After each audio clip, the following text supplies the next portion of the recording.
بیان مدنی نصیحتیں الحمد للہ رب العالمین والصلاة والسلام علی سید المرسلین اما بعد فاعوذ باللہ من الشیطان الرجیم بسم اللہ الرحمن الرحیم پڑھیے الصلاة والسلام علیک یا رسول اللہ وعلى آلك وصحابك يا حبيب الله الصلاة والسلام عليك يا نبي الله وعلى آلك وصحابك يا نور الله. جامع المعجزات میں الشیخ محمد الوعید راہاوی رحمت اللہ تعالی علیہ تحریر فرماتے ہیں کہ حضور صلی اللہ تعالی علیہ وسلم کی بارگاہ میں ایک عورت حاضر ہوئی اور دو زانوں ہو کر بیٹھ گئی. سرکار صلی اللہ تعالی علیہ وسلم نے فرمایا کیسے آنا ہوا؟ عرض کیا کہ یا رسول اللہ صلی اللہ تعالی علیہ وسلم آپ کی پابوسی کے لیے حاضر ہوئی ہوں. سرکار صلی اللہ علیہ وسلم نے ارشاد فرمایا تم کون ہو؟ عرض کیا کہ میں جنات میں سے ہوں اور چند دن پہلے ایک بزرگ جن آپ کے ہاتھوں مشرف با اسلام ہوئے تھے وہ میرے دادا تھے.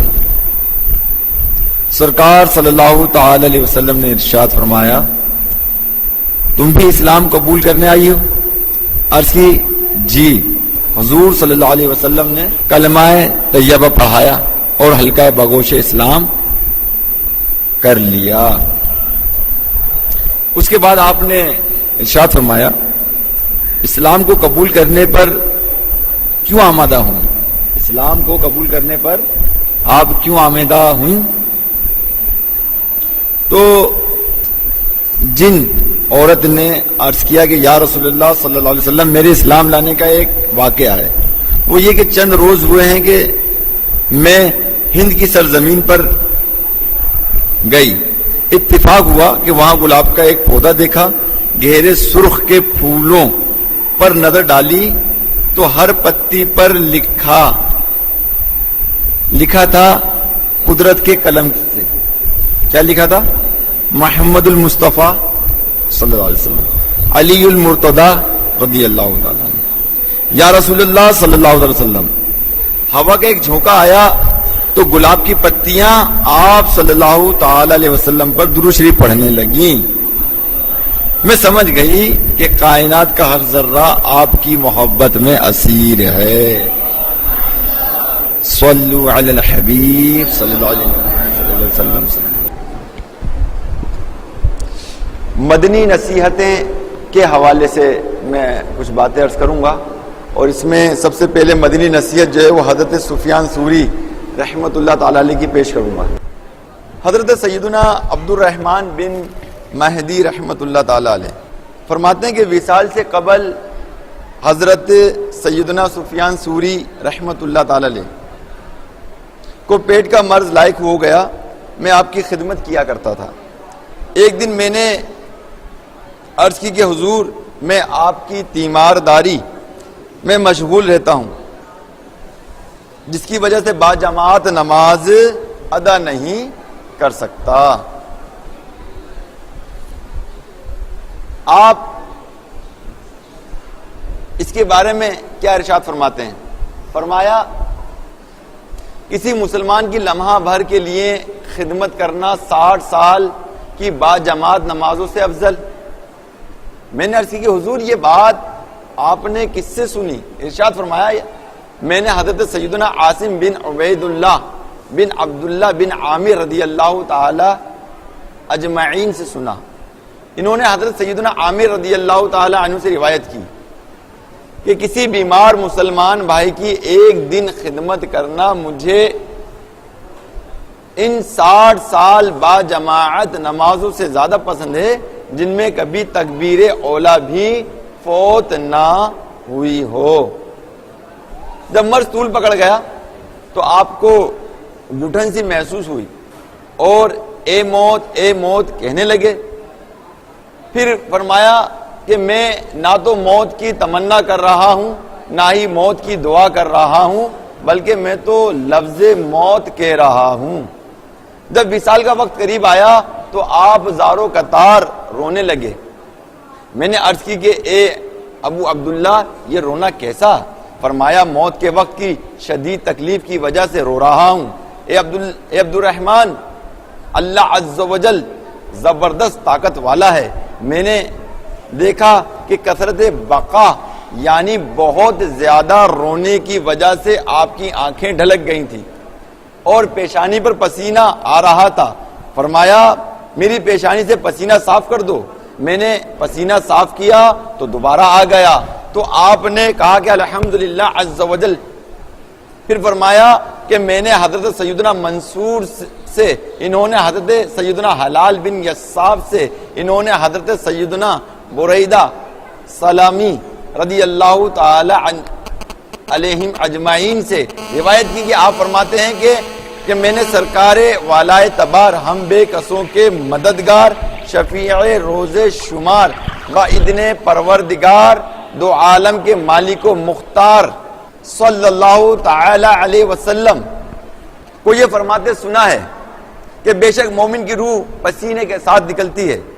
پھر فرمایا اے ابن مہدی، میں اللہ عز و جل سے امید رکھتا ہوں کہ اس دنیا سے ایمان کے ساتھ جاؤں گا۔ اے ابن مہدی تیرا بھلا ہو، کیا تجھے معلوم ہے کہ عن قریب میری ملاقات کس سے ہوگی؟ سن، میں اپنے پروردگار عالم عز و جل کی بارگاہ میں جا رہا ہوں جو اپنے بندوں پر رحم دل اور شفیق ماں سے زیادہ رحم کرنے والا، سب سے زیادہ کریم و جواد ہے۔ اے عبد الرحمن، جب مجھے اپنے کریم پروردگار عالم سے ملاقات کا بہت شوق ہے تو پھر میں موت کو کیوں مکروہ جانوں گا؟ آپ کی یہ ایمان افروز باتیں سن کر مجھ پر رکت طاری ہو گئی، روتے روتے میری ہچکیاں بن گئیں۔ آپ رحمت اللہ تعالی علیہ پر غشی طاری ہونے لگی تو آپ کی زبان سے یہ الفاظ نکلے، ہائے موت کا درد، ہائے موت کا درد۔ لیکن یہ آواز اس وقت آئی جب آپ ہوش میں نہ تھے، ورنہ بحالت ہوش آپ نے ایک مرتبہ بھی درد و الم کی شکایت نہیں کی۔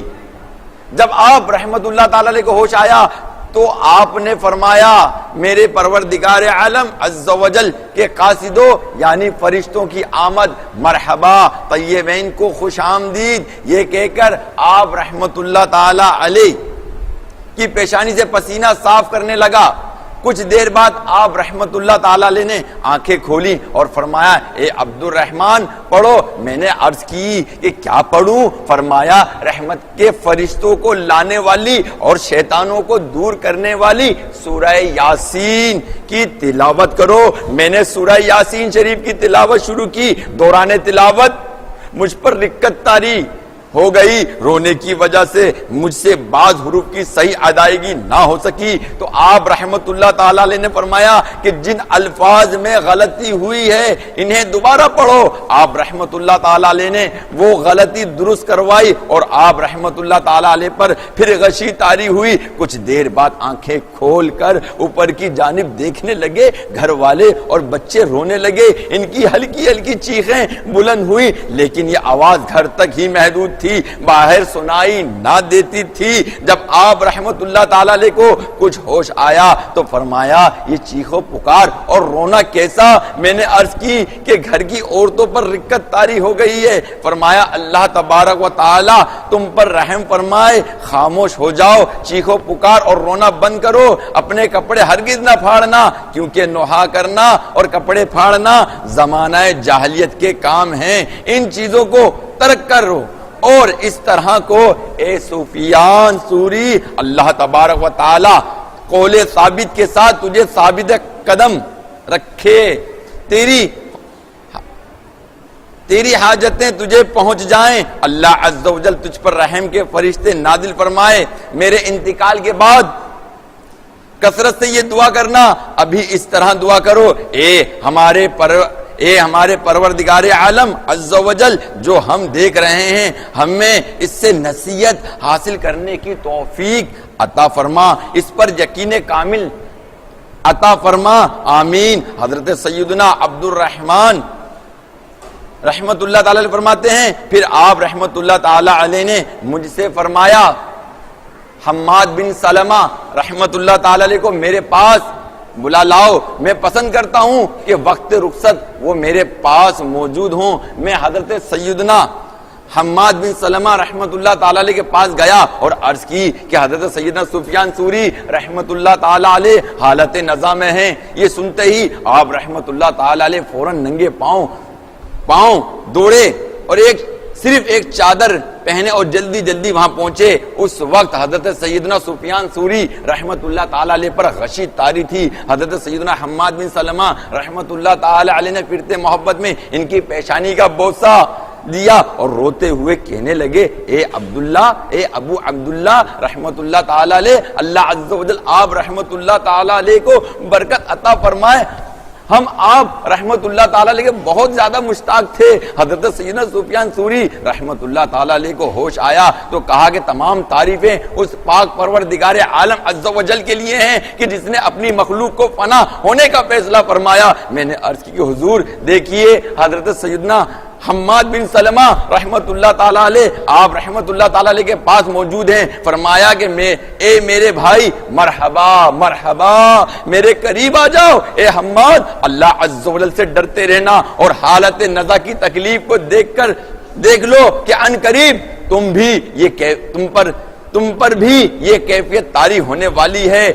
تم نہیں جانتے کہ پیغام اجل تمہیں اپنے گھر میں آئے گا یا کہیں اور صبح آئے گا یا شام کو۔ یہ سن کر میں اور حضرت سیدنا حماد رحمت اللہ تعالی علیہ فکر میں مبتلا ہو گئے اور آپ رحمت اللہ تعالی علیہ پر غشی طاری ہو گئی۔ جب افاقہ ہوا تو فرمایا، اے حماد ذرا سوچ اور اس بارے میں غور و فکر کر کہ جب تو اللہ عز و جل کی بارگاہ میں حاضر ہوگا، اے حماد اگر تو رسول اللہ صلی اللہ تعالی علیہ وسلم کے صحابہ کرام علیہم الرضوان کو دیکھ لیتا تو کبھی بھی تو دنیاوی زندگی کو پسند نہ کرتا۔ وہ لوگ وصال کے اتنے شوقین تھے کہ موت بھی ان کی اتنی خواہش مند نہ ہوگی۔ وہ گمان کرتے تھے کہ گویا ہم جہنم میں داخل ہوں گے، بس یہی سوچ کر وہ تڑپتے اور روتے رہتے تھے اور ان کی آنکھوں سے سیل اشک رواں ہو جاتا تھا، حالانکہ جنت ان کے سامنے ہوا کرتی تھی۔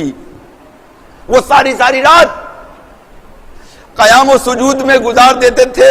اللہ رب العزت نے اپنی پاکیزہ کتاب قرآن پاک میں ان کی عمدہ صفات اور بہترین اوصاف کا ذکر فرمایا ہے۔ اے حماد، غرور و تکبر، ریاکاری اور خود پسندی سے بچتے رہنا۔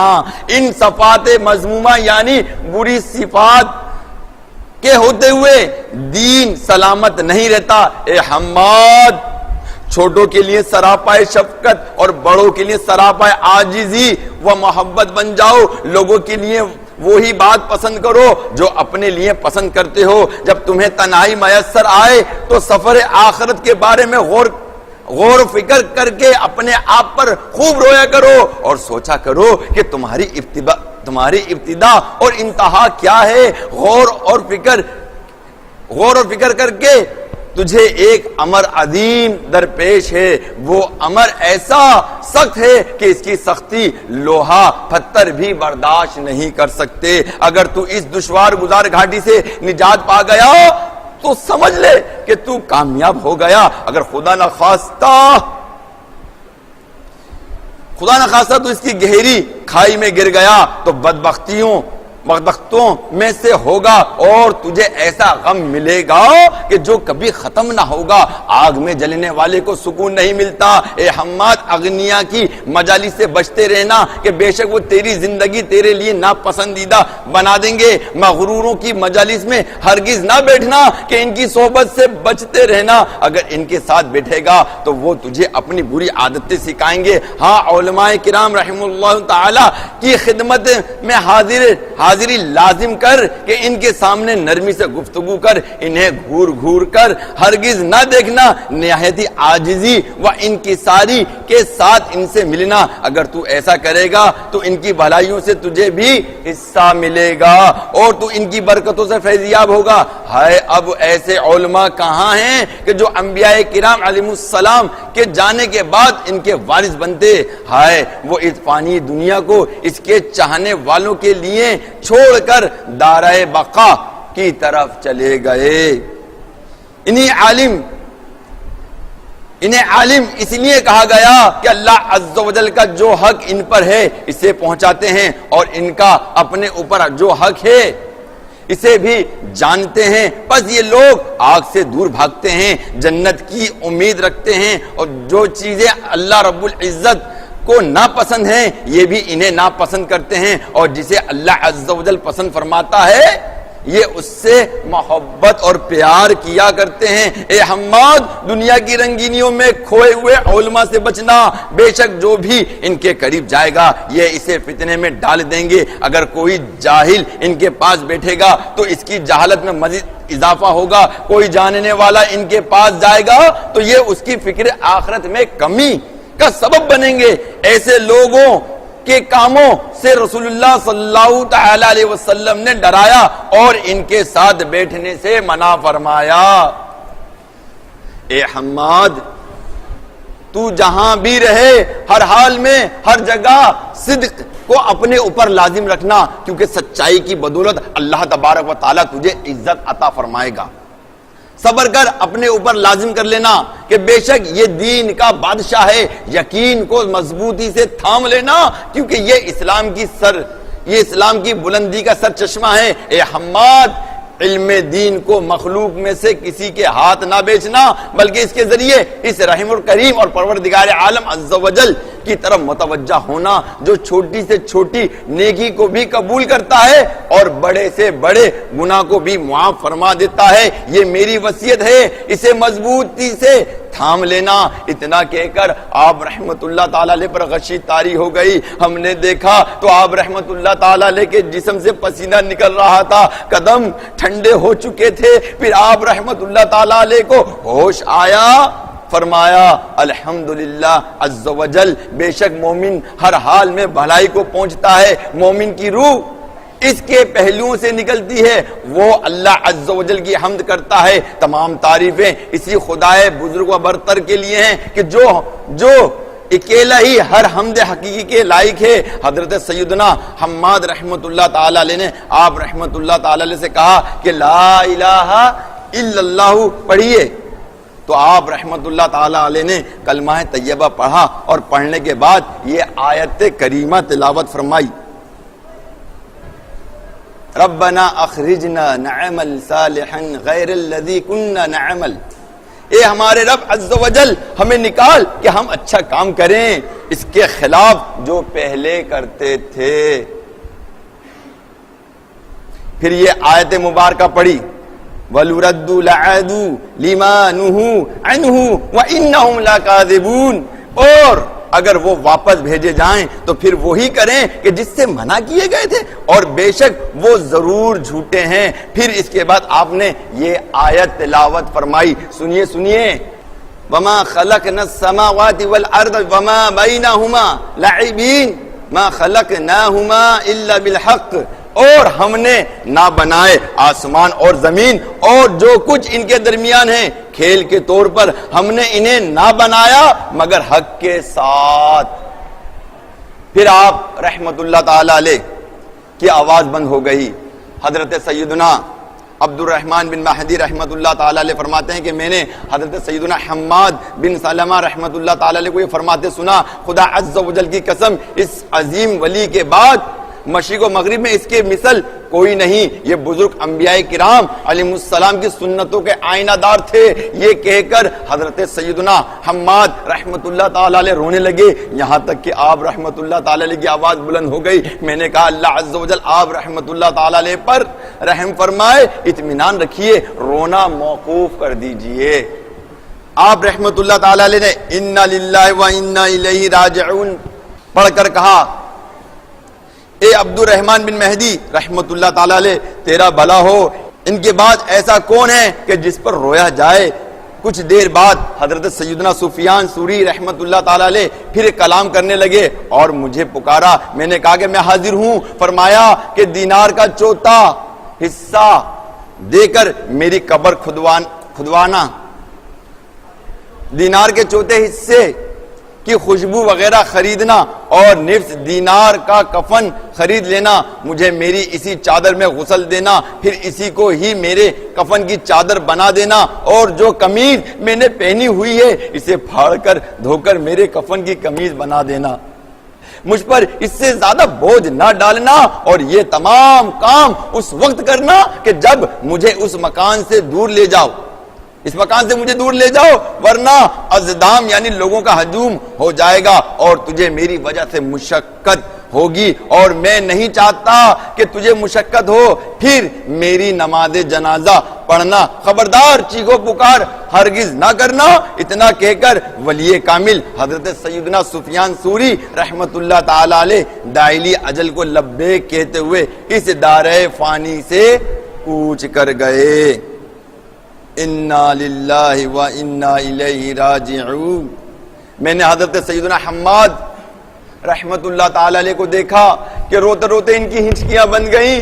میں نے کہا کہ اللہ عز و جل آپ رحمت اللہ تعالی علیہ کو اجر عظیم عطا فرمائے، صبر کیجئے۔ فرمایا اللہ عز و جل تمہیں بھی اجر عطا فرمائے۔ پھر میں نے حضرت سیدنا سفیان ثوری رحمت اللہ تعالی علیہ پر کپڑا ڈال دیا۔ گھر کی عورتیں شدت غم سے رو رہی تھیں لیکن ان کی آواز پست تھی۔ میں نے حضرت سیدنا حماد رحمت اللہ تعالی علیہ سے کہا کہ ان کے غسل وغیرہ کے متعلق آپ رحمت اللہ تعالی علیہ کو کی کیا رائے ہے؟ فرمایا اس وقت تک انہیں بالکل حرکت نہ دینا جب تک ہم انہیں اس مکان سے دور نہ لے جائیں۔ چنانچہ ہم آپ رحمت اللہ تعالی علیہ کے جسم مبارک کو لے کر چلے تو راستے میں کچھ لوگوں نے دیکھا تو لوگ جمع ہو گئے اور کہا کہ یہ تو میت ہے۔ جب انہوں نے چادر ہٹا کر دیکھا تو کہا ہم اسی کو فی کی تلاش میں تھے۔ کچھ دیر بعد حاکم وقت بھی آ گیا۔ لوگوں نے سمجھا کہ شاید یہ آپ رحمت اللہ تعالی علیہ کی میت کی بے حرمتی کرے گا اور سر کاٹ کر آپ رحمت اللہ تعالی علیہ کے بدن کو لٹکا دے گا۔ اسی طرح کے اسی خطرے کے پیش نظر لوگوں نے اپنے ہتھیار نکال لیے اور پختہ ارادہ کر لیا کہ اگر حاکم نے ہلکی سی بھی گستاخی کی تو ہم اس سے جنگ کریں گے۔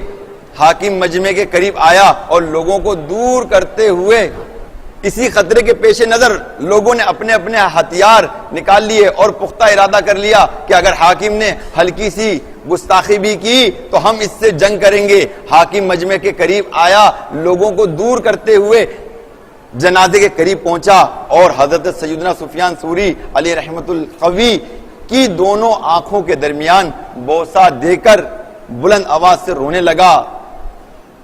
لوگ تو پہلے ہی غمزدہ تھے، اب سارا مجمع رونے لگا۔ بچے، بوڑھے، جوان، مرد، عورت، الغرض ہر شخص رو رہا تھا۔ ہر آنکھ پرنم تھی۔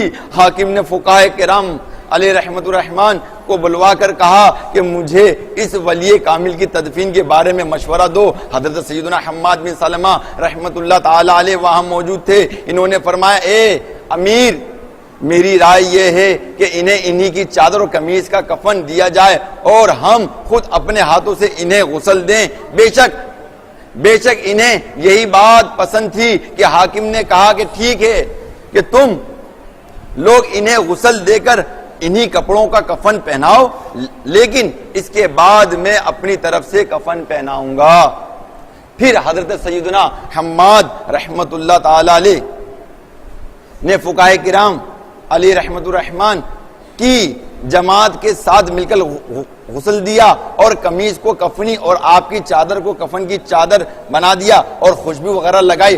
پھر حاکم نے سفید قیمتی کپڑا منگوا کر اپنی طرف سے کفن پہنایا۔ جب حاکم کی طرف سے دیے جانے والے کفن کی قیمت معلوم کی گئی تو وہ 200 دینار تھی۔ آپ رحمت اللہ تعالی علیہ کا جنازہ قبرستان لایا گیا اور بعد نماز مغرب اس ولی کامل کو دفنا دیا گیا۔ حضرت سیدنا عبد الرحمن کہتے ہیں کہ مجھ سے حضرت سیدنا فضیل بن عیاض رحمت اللہ تعالی علیہ نے فرمایا کہ مجھے حضرت سیدنا سفیان ثوری رحمت اللہ تعالی علیہ کے متعلق کچھ بتاؤ. جب میں نے آپ رحمت اللہ تعالی علیہ کو ان کے اخلاق و عبادت کے متعلق بتایا تو آپ رحمت اللہ تعالی علیہ روتے ہوئے فرمانے لگے کیا تم جانتے ہو کہ حضرت سیدنا سفیان ثوری رحمت اللہ تعالی علیہ کون تھے؟ سنو، ان کے بعد ان جیسا کوئی اور نہیں ملے گا. وہ امام تھے، فاضل تھے، ادب سکھانے والے تھے، نصیحت کرنے والے تھے، وہ بہترین استاد تھے. پیارے پیارے اسلامی بھائیوں، آپ نے سنا کہ حضرت سیدنا سفیان ثوری رحمت اللہ تعالی علیہ نزع کی حالت میں کیسی کیسی ہمیں مدنی نصیحتیں کیا کرتے تھے. ہمیں بھی نزع کی سختیاں جھیلنی ہیں، نہ جانے کیسی سختیاں ہوں گی، کیسی تکالیف ہوگی. ارے یہ تو بہت نیک لوگ تھے، خوب عبادت ریاضت کیا کرتے تھے، اللہ کی یاد میں تڑپتے تھے، گناہ نہ کرنے کے باوجود راتوں کو جاگ جاگ کر عبادت کیا کرتے تھے، اپنے گناہوں کے معافی چاہتے، خوب گریہ زاری کیا کرتے، اپنے رب کو منایا کرتے، موت سے نہیں ڈرتے تھے. یہ لوگ موت سے کیوں ڈریں گے؟ موت سے تو ہم ڈرتے ہیں کہ ہم اس لیے ڈرتے ہیں کہ ہم گناہگار ہیں، سیاہکار ہیں، بدکار ہیں، بدکردار ہیں، بداتوار ہیں. یہ تو نیکوکار ہیں. جیسا کہ آپ نے فرمایا کہ صحابہ کرام علیہم رضوان اپنے وصال کی بڑی تمنا کیا کرتے تھے.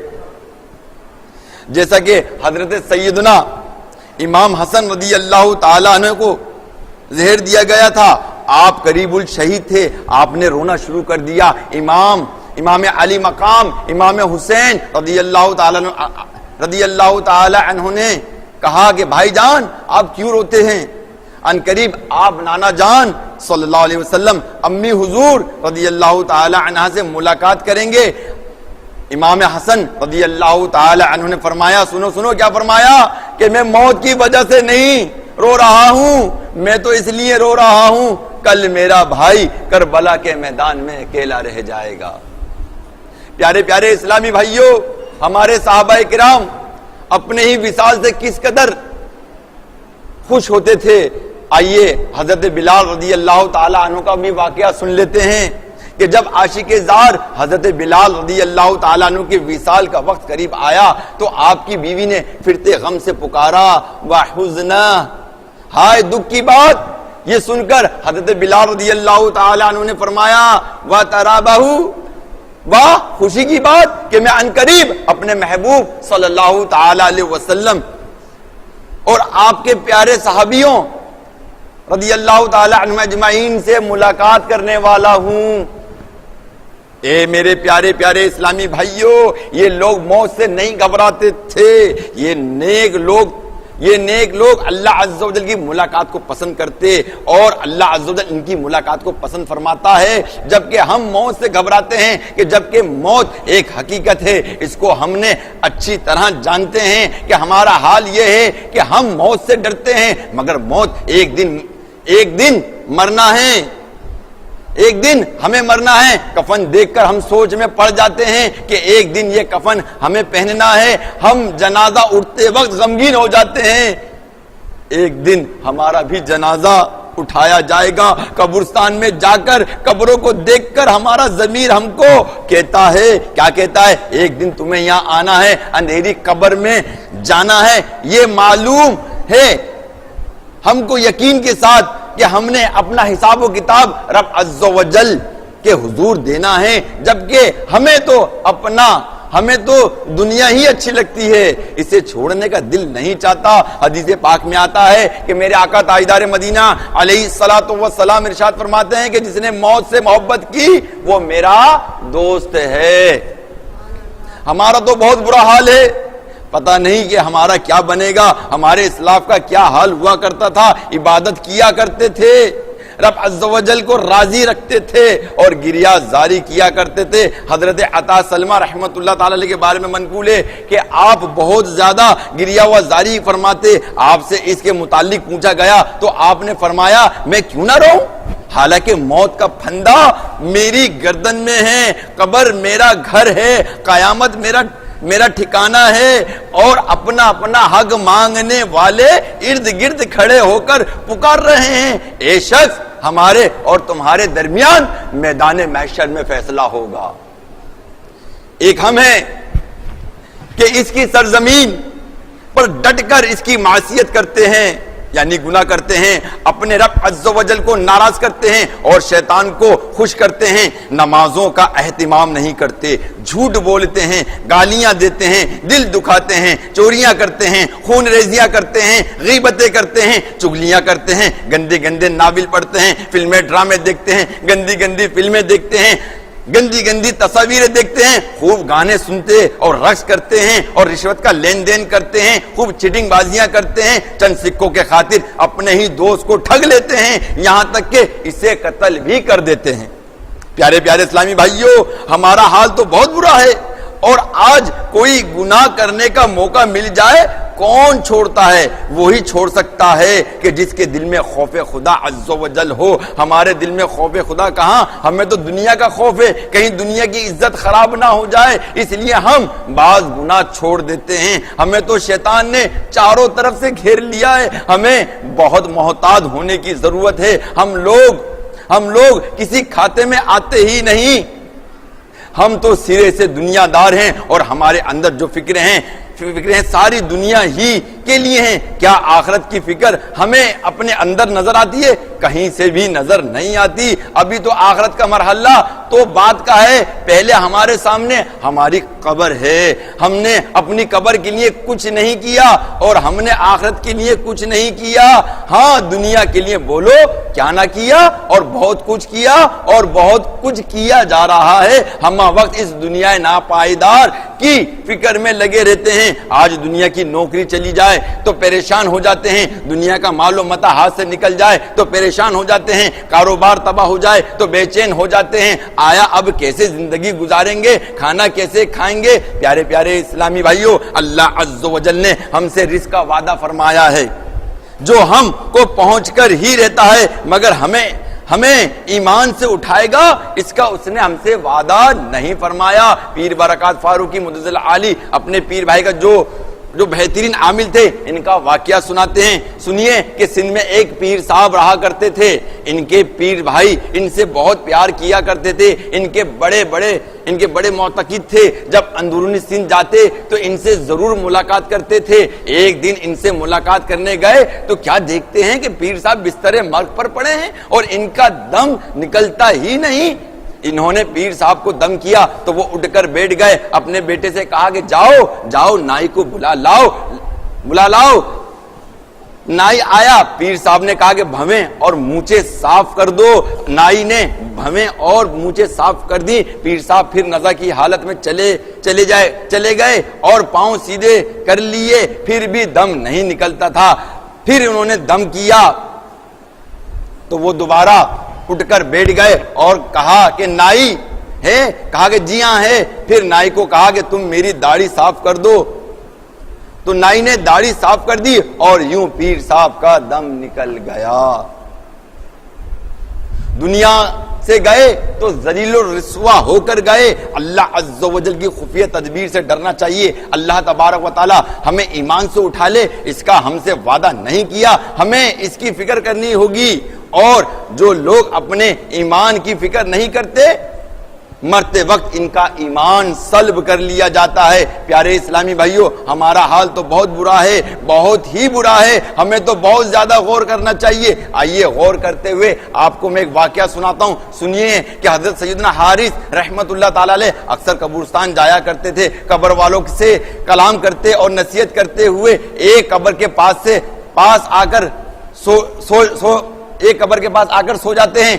ایک مرتبہ اچانک صاحب قبر کو دیکھا کہ اس کی گردن میں زنجیر تھی، آنکھیں نیلی اور چہرہ سیاہ ہو چکا تھا، اور کہہ رہا تھا کہ ہائے میری بربادی و ہلاکت، اگر دنیا والے مجھے دیکھ لے تو کبھی اللہ عز و جل کی نافرمانی نہ کریں۔ اللہ عز و جل کی قسم، مجھ سے ان لذات اور ان خطاؤں کے متعلق پوچھا گیا جنہوں نے مجھے ان زنجیروں میں جکڑ دیا اور مجھے غرق کر دیا۔ تو ہے کوئی میری فریاد سننے والا یا میرے گھر والوں کو میری اس حالت کی خبر دینے والا؟ حضرت سیدنا حارث رحمت اللہ تعالی فرماتے ہیں جب میں بیدار ہوا تو بہت خوف زدہ تھا، قریب تھا کہ اس ہولناک منظر سے میرا دل باہر نکل آتا۔ میں گھر گیا اور ساری رات اس کے متعلق غور کرتا رہا. جب صبح ہوئی تو دوبارہ وہاں چلا گیا, شاید کوئی قبر کی زیارت کرنے کے لیے آئے تو جو میں نے دیکھا میں اس کو بتاؤں. میں وہاں گیا تو کسی کو نہ پایا, پھر سو گیا. میں نے پھر دیکھا کہ قبر والے وہ چہرے کے بل گھسیٹا جا رہا ہے. وہ کہہ رہا ہے ہائے ہائے ہلاکت, دنیا میں میرے اعمال برے اور عمر طویل تھی, مجھ پر اللہ عز و جل سخت ناراض ہے. اگر رب عز و جل نے مجھ پر رحم نہ کیا اور مجھے عذاب سے نہ بچایا تو میرے لیے ہلاکت و بربادی ہے. جب میں بیدار ہوا تو پھر خوف زدہ ہو گیا. پھر تیسرے دن صبح کو پھر قبر کے پاس چلا گیا تو کوئی قبر کی زیارت کے لیے آئے تو اس کو یہ سارا واقعہ سناؤں, لیکن میں نے قبر کی زیارت کرنے والے کسی شخص کو نہ پایا. مجھے پھر نیند آ گئی تو میں نے اس دفعہ بھی صاحب قبر کو دیکھا کہ اس کے دونوں قدموں کو باندھا جا رہا ہے. وہ کہہ رہا ہے ہائے دنیا والے, مجھ سے کتنے بے خبر ہو چکے ہیں, مجھ پر عذاب بڑھایا جا رہا ہے, اسباب اور ہیلے سب منقطع ہو گئے. رب عز و جل مجھ سے ناراض ہے, مجھ پر ہر سمت سے رحمت کے دروازے بند ہیں. ہلاکت ہے میرے لیے اگر رب عز و جل مجھ پر رحم نہ کرے. حضرت سیدنا حارث رحمت اللہ تعالی فرماتے ہیں کہ خوف کے عالم میں نیند سے بیدار ہو گیا.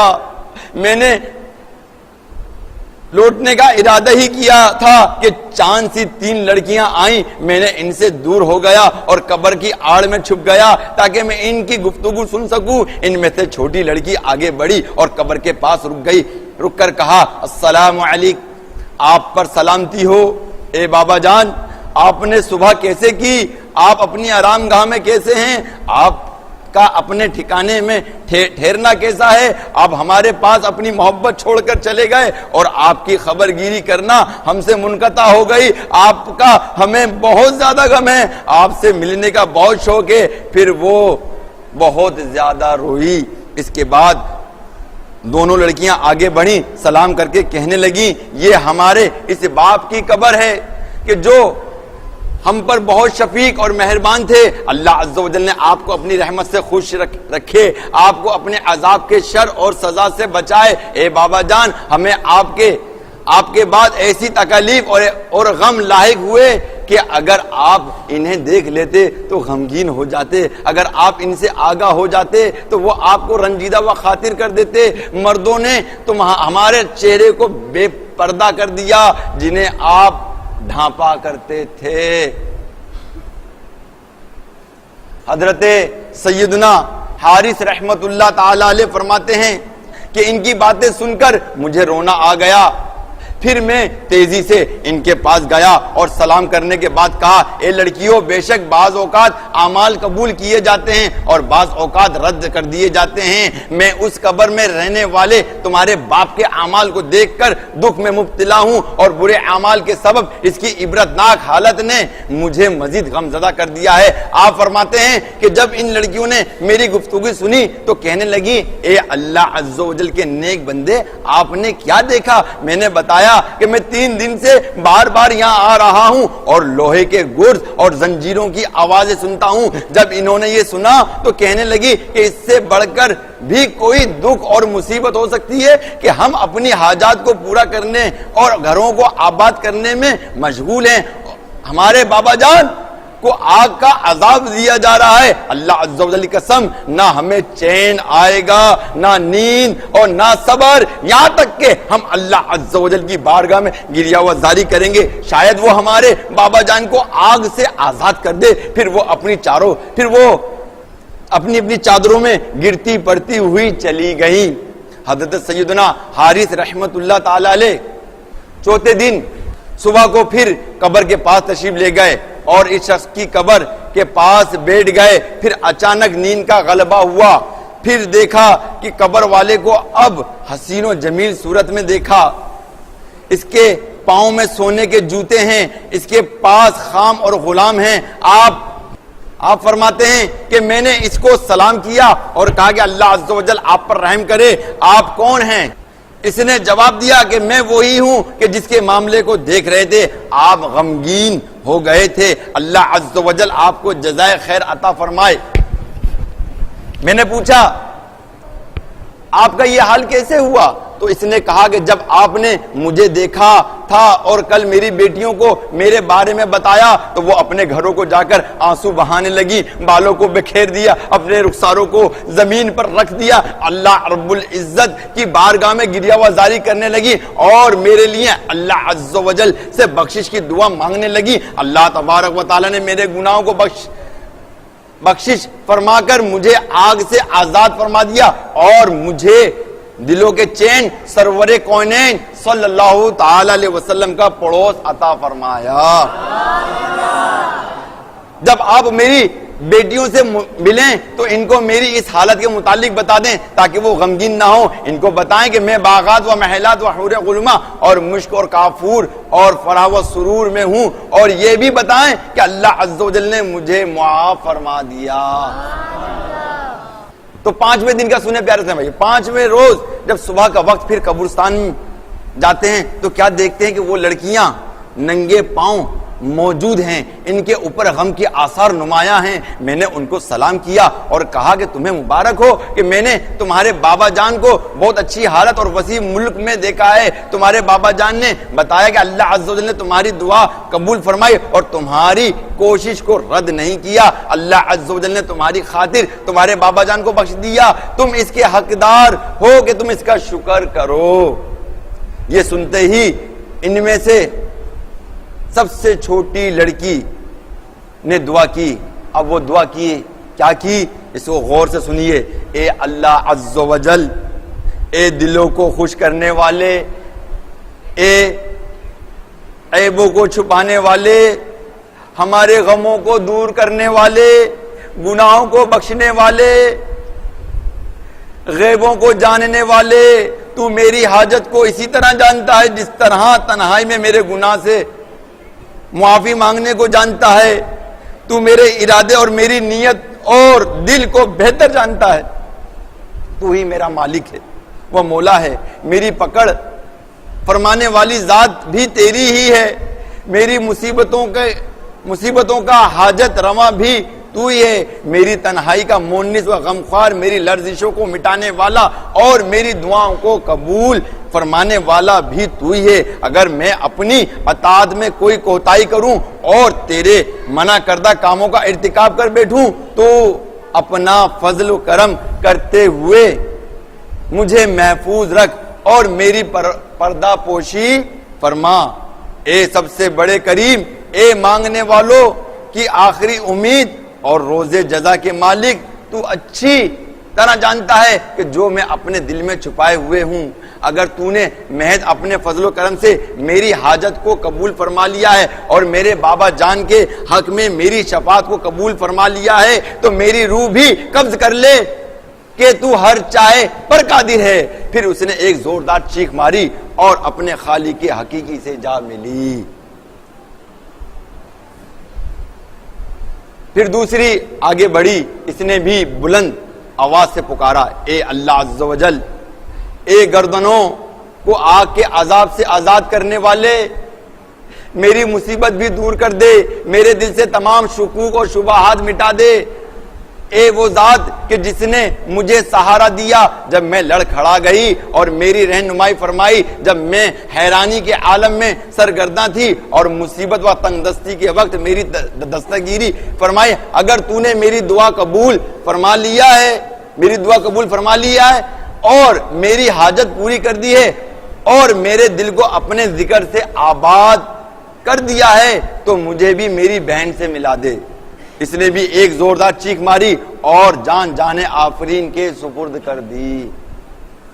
پھر تیسری آگے بڑھی، اس نے بھی بلند آواز سے دعا کی، اے اللہ عز و جل، تو ہر ایک کی خاموشی اور گفتگو کو جاننے والا ہے اور تو ہی فضل عظیم کا مالک ہے۔ عزت والا وہی ہے کہ جس کو تو نے عزت دی، ذلت والا وہی ہے کہ جس کو تو نے ذلت کا لباس پہنا دیا۔ شرافت اسی کا خاصہ ہے کہ جس کو تو عطا کرے، سعادت مندی و بدبختی اسی کے لیے ہیں، اسی کے حصے میں ہے کہ جس کے مقدر میں جو تو نے لکھ دیا قرب کی لذت وہی حاصل کر سکتا ہے کہ جس کو تو قرب عطا فرمائے. دوری و جدائی کا غم وہی جانتا ہے کہ جس کو تو اپنی رحمت سے دور کر دے. تیرے فضل و کرم سے وہی محروم ہو سکتا ہے کہ جسے تو خود محروم رکھے. جس کو تو نواز دے وہ نفع حاصل کرنے والا، اور جس کو نہ نوازے وہ نقصان اٹھانے والا ہو جاتا ہے. میں تجھ سے تیرے اسم عظیم کے واسطے سوال کرتی ہوں کہ جس کو تو نے رات پر رکھا تو وہ تاریک ہو گئی، دن پر رکھا تو وہ روشن ہو گیا، پہاڑوں پہ رکھا تو وہ گر کر ہموار ہو گئے، ہواؤں پر رکھا تو وہ چلنے لگے، آسمانوں پر رکھا تو وہ بلند ہو گئے، زمین پر رکھا تو وہ بچھونا بن گئے، فرشتوں پر رکھا تو وہ سجدہ ریز ہو گئے. اے اللہ عز و جل، اگر تو نے میری حاجت پوری کر دی ہے اور میری دعا قبول فرما لی ہے تو مجھے بھی میری بہنوں سے ملا دے. پھر اس نے ایک زوردار چیخ ماری اور اس کی بھی روح قفس انصری سے پرواز کر گئی. سبحان اللہ. اللہ عز و جل ان لوگوں کو دیکھو کہ جن کو حکم دیا گیا تو انہوں نے اطاعت کی اور عمل کیے تو ان کے اعمال قبول کیے گئے. انہیں اپنی مرادیں ملی، انہوں نے وصال طلب کیا تو اللہ عز و جل نے ان کو اپنی محبت کی رسی سے وصال عطا فرمایا.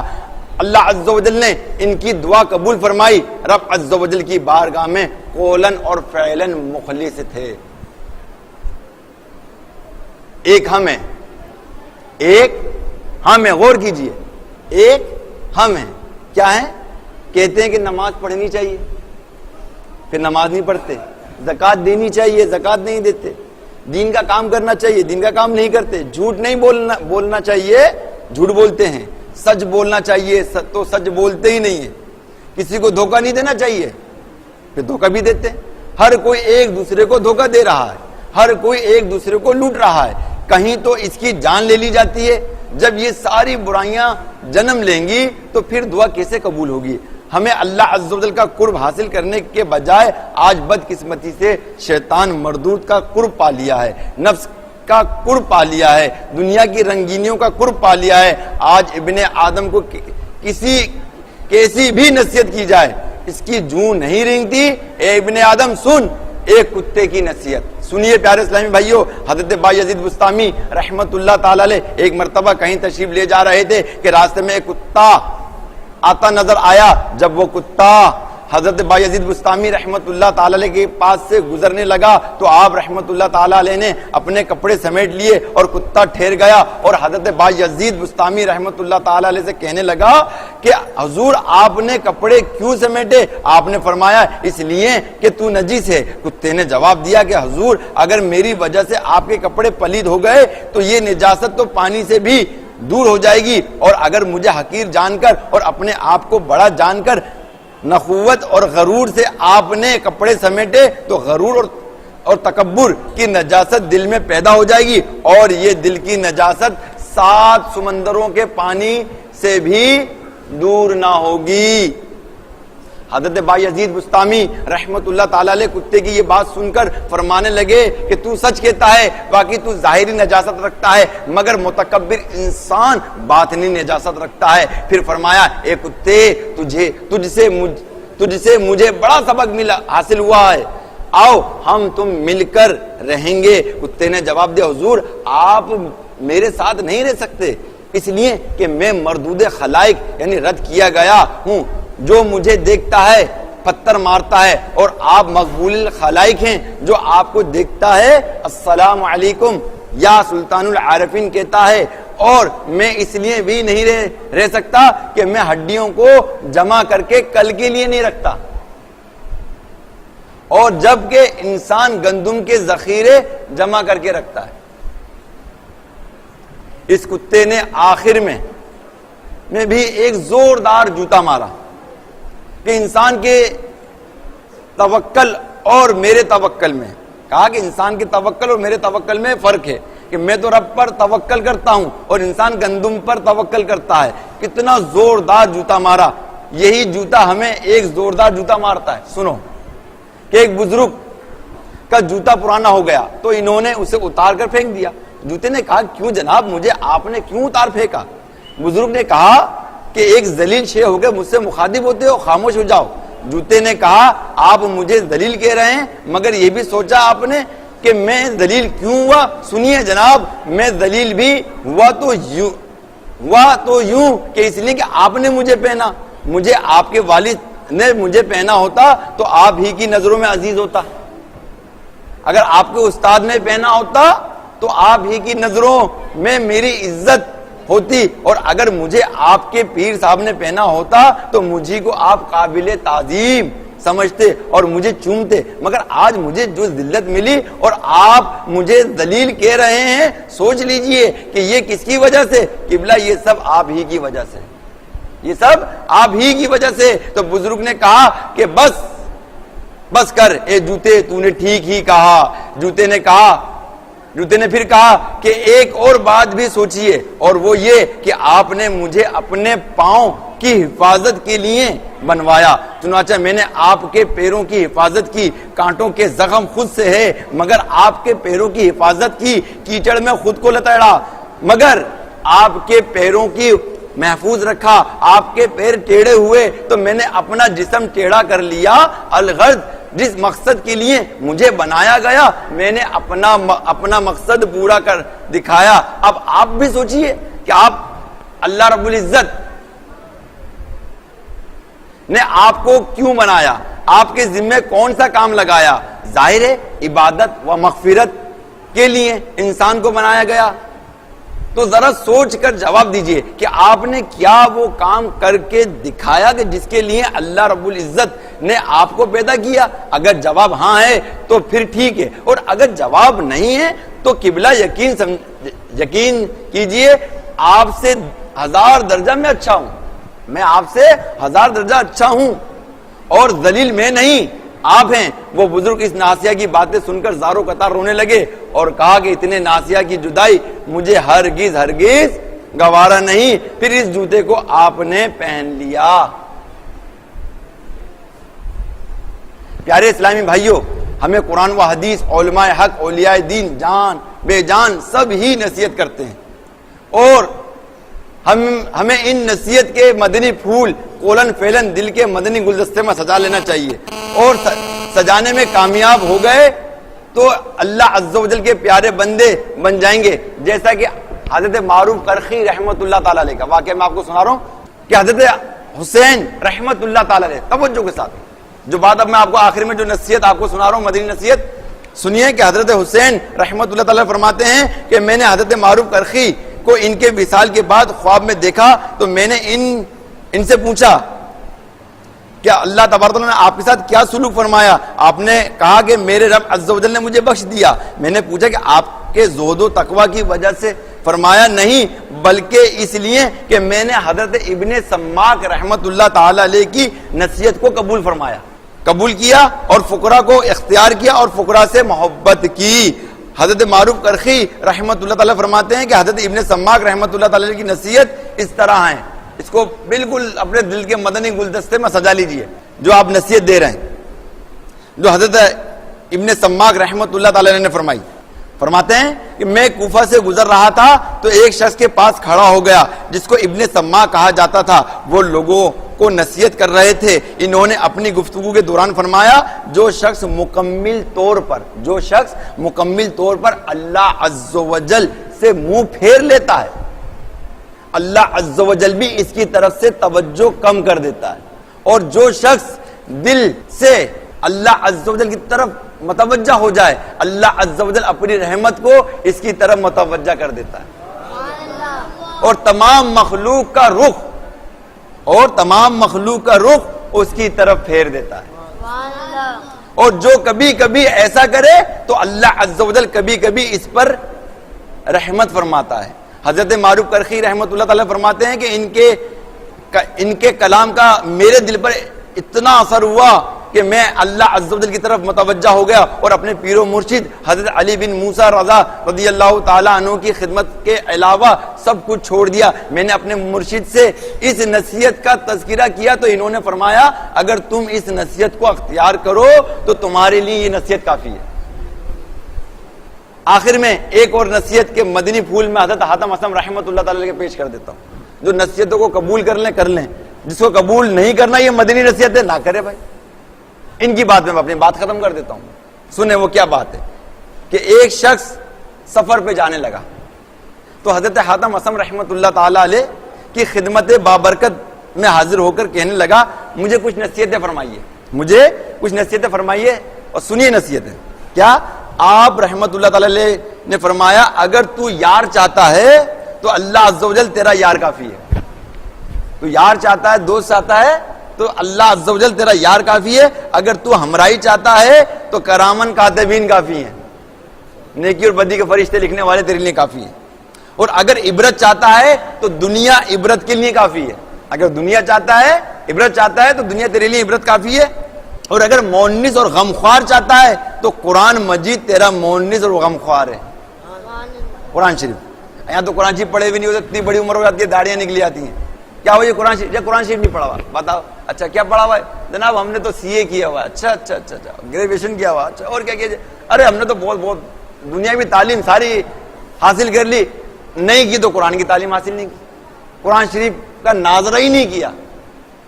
سمجھے نا، ناظرہ ہی نہیں کیا. حفظ تو بہرحال دور کی بات ہے. تو بہرحال کیا کہا کہ اگر تجھے مطلب مونس اور غمخوار چاہتا ہے تو پھر تیرے لیے قرآن مجید تیرا مونس و غمخوار ہی کافی ہے. اور اگر شغل درکار ہے، اگر تجھے شغل ہے نا، کچھ کھیل کود ہے نا، شغل تیرے کو اگر درکار ہے تو عبادت تیرے لیے کافی ہے.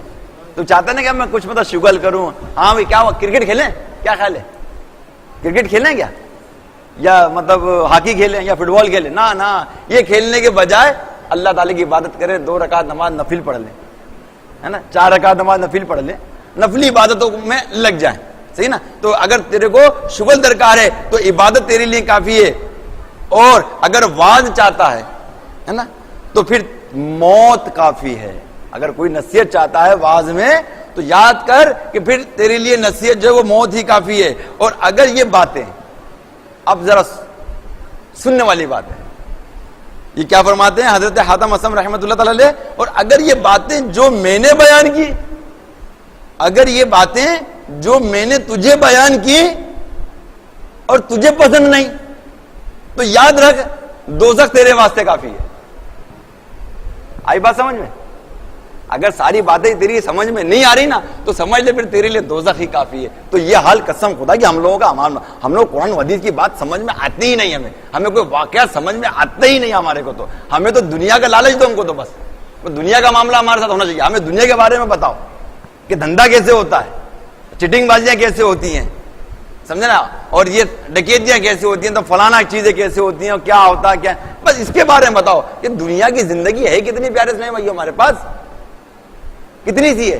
تو یہ مدنی نصیحت پیارے اسلام بھائی، اس کا میں نے ایک ایک حرف لکھا ہے آپ کی طرف کم، اور اس کو پڑھ کے زیادہ میں نے آپ کو سنایا تاکہ میں چاہتا ہوں جو میں نے زبانی بھی بولنا تھا وہ میں نے آپ کو لکھ کے بیان کیا ہے میں نے، تاکہ میں آپ تک وہ باتیں پہنچا دوں. اگر آپ ان باتوں کو سمجھتے ہیں اور میں سمجھ رہا ہوں تو پیارے اسلام بھائی آخر میں حضرت حاتم اصم رحمۃ اللہ تعالی کی نصیحت کو اپنا لیں. اور اگر نہیں اپناتے تو انہوں نے مطلب جوتے ہی مار دیا کھینچ کے. اگر تجھ کو مطلب یہ باتیں پسند نہیں تو پھر تیرے لیے دوزخ ہی کافی ہے. تو لہذا میرے میٹھے محترم اسلام بھائیو، اگر ہم چاہتے کہ ہماری ایسی سوچ بنے کہ ہم مدنی نصیحتیں لیتے رہیں اور اس پر چلتے رہیں اور نیک راستے پر چلتے رہیں، صراط مستقیم کے راستے پر چلتے رہیں، اور ہم اپنا ہر دن عید کا دن بنا لیں، جیسا کہ حدیث پاک میں آتا ہے کہ وہ دن اس کے لیے عید کا دن ہے کہ جس دن اس سے کوئی گناہ سرزد نہ ہو.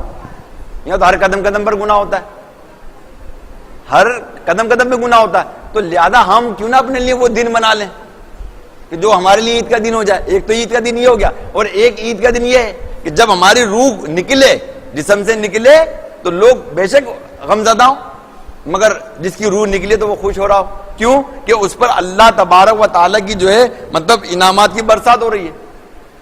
کیوں؟ جزا اور سزا کا وقت تو اب یہ شروع ہو جاتا ہے بندے کا. اور اگر اس کو مطلب جزا مل رہی ہے اور انعامات اس کو مل رہے ہیں اللہ تعالیٰ کی طرف سے، تو وہ دن اس کا موت کا دن عید کا دن ہے. عید کا دن ہے، خوشی کا دن ہے اس کے لیے. تو میرے میٹھے محترم اسلام بھائیو، اللہ کی بارگاہ میں دعا کریں، اللہ ہمارا موت کا دن عید کا دن بنا دے. جب دنیا میں آئے تو ہم رو رہے تھے، واہ واہ واہ واہ کر رہے تھے، اور سارے خوش ہو رہے تھے. سارے کیا ہو رہے تھے؟ خوش رہے، بچہ آیا ہے، بچہ آیا ہے، بچہ آیا ہے. اور اب ہم جا رہے ہیں اور لوگ رو رہے ہیں مگر مرنے والا خوش ہو کہ میرے رب کا احسان ہے. کیونکہ حدیث پاک ہے کہ وہ بندہ جب اس کو اللہ تعالیٰ کی طرف سے خوشخبریاں دی جاتی ہیں تو وہ اللہ تعالیٰ کی ملاقات کو پسند فرماتا ہے. ٹھیک ہے. اور اگر کسی بدکار کو، کسی فاسق کو، کسی کافر کو جب دوزخ کی خبر دی جاتی ہے، عذاب کی خبر دی جاتی ہے تو وہ اللہ تعالیٰ سے ملاقات کو پسند نہیں کرتا، اللہ بھی اس سے ملاقات کو پسند نہیں فرماتا. تو اللہ تعالیٰ تو مومنوں سے پسند فرماتا ہے ملاقات کو، اور مومن جو ہوتا ہے وہ پسند فرماتا اللہ کی ملاقات کو. تو لہذا پیارے اسلام، یہ سوچ ہمارے اندر ہونی چاہیے کہ اللہ کرے یہ سوچ ہمارے اندر ہو جائے کہ ہم اللہ تبارک و تعالیٰ کی ملاقات کو پسند کریں، اور اللہ تبارک و تعالیٰ کے دیے ہوئے انعامات جو اپنے نیک بندوں پر وہ برساتا ہے ہم اسے لوٹنے کی کوشش کریں. کم از کم ان نیک لوگوں کے صحبت میں بیٹھیں تاکہ ہمیں یہ ساری چیزیں ملتی رہیں. تو الحمدللہ پیارے، یہ بڑی رات ہے. اس رات میں جو چاہے مانگ لو. کیا؟ جو چاہے مانگ لو. مانگنے کی رات آج کی رات ہے کہ میرا رب دینے کے لیے تیار ہے.